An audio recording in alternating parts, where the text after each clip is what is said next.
Right, guys, another round of Mexico tips for you.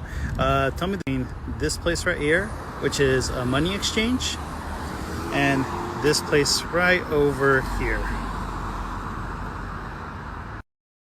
So if you were to say, oh well, obviously the price is the one that is the one that stands out. Well, you're right, but the important word in the signage is.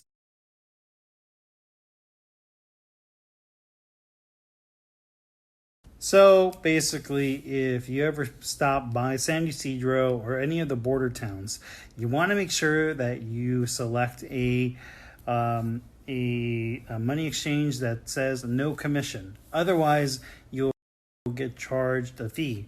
If you're a weekend warrior that's going in there like on a $200 budget, I guess it's fine. It's like what they'll probably knock down like 10 or $20. I guess it keeps the lights on. But if you are taking in multiple hundreds, it starts adding up. Like they'll take away upwards to like $70 or $80, depending on how much you plan to take in. That is a big thing. So you want to definitely avoid any garnishing of your budget as much as possible. That is basically under the scenario of you being there for a vacation, right? But let's just say you want to, make a big purchase, like medical tourism is a big thing down here in Mexico, and also in Canada, as well as making like an investment in real estate. Sometimes you need to take money in to as a deposit to own a plot of land or what have you. The catch is over there is you have a threshold of how much you are able to exchange cash without paying a commission. I believe, and depending on the institution or the establishment, it is about $800 or $700 until they start charging a commission fee. And that will have to be reported to the IRS or whichever other entity they have to basically fill the paperwork out with.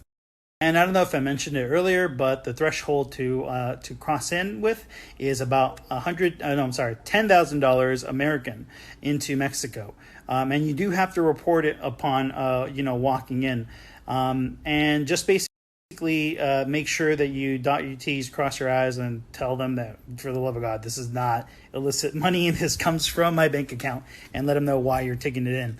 Now, let's just say that you don't like carrying around that much money, or you're going to go there for a very long time, and you're going to take money here and there. A way to do that without having to deal too much with exchange houses is getting an international debit card.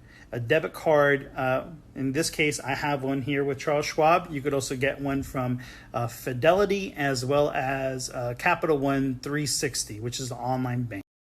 Yeah, so there's that. You could also do traveler's checks, which are just as fine too. I don't know how that works, but it's good to have in a pinch. Man, there's another one that I do want to mention. It just escapes me right now.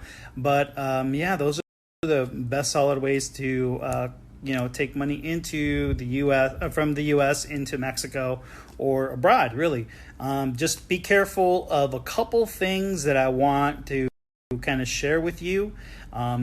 Here they are.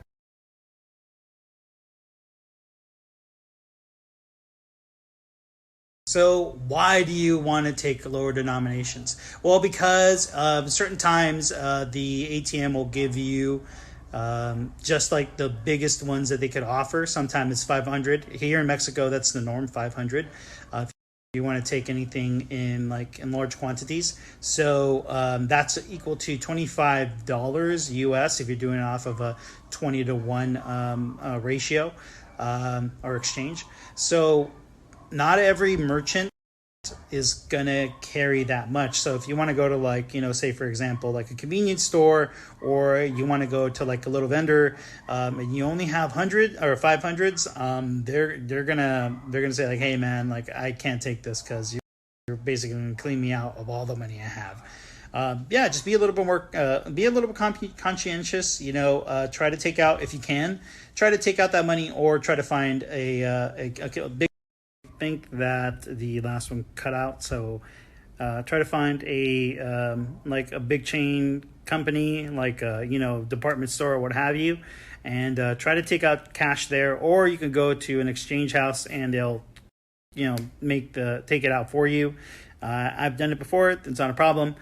So directly responding to this comment here, yes, a lot of the things that I say is anecdotal. Sometimes I don't always, I'm not always the best at fact checking myself, and to which I will retract as much as possible and, you know, correct myself. But in my situation, I had to basically declare that I had $900, but in, you know, in an exchange house. However, upon reviewing how much I had, it was actually a little bit under 700. So yeah, that was basically my story that I had to share.